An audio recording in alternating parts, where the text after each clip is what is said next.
અમારા બાપુ આંકી રહ્યા છે વાડીમાં બળદ. આ બળદ ખૂબ સારા હાલી રહ્યા છે.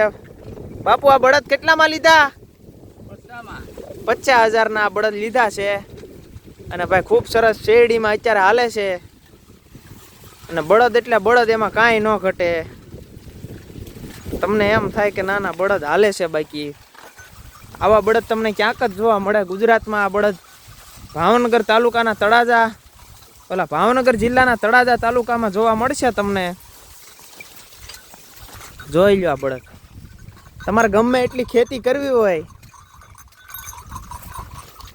તો આ બળદ તમને કરીને દે.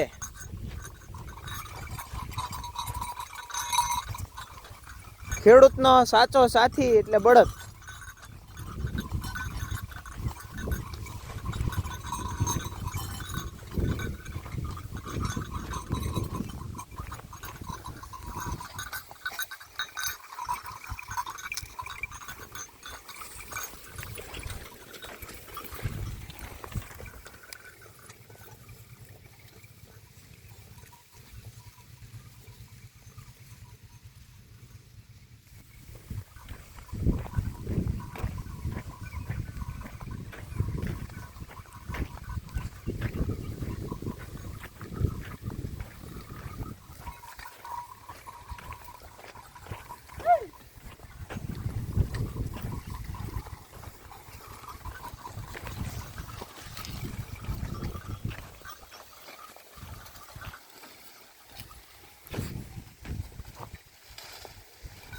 હાવ એટલે હાવ હોજા બળદ, જરાય મારે નહીં અને તમે કયો એમ કરે.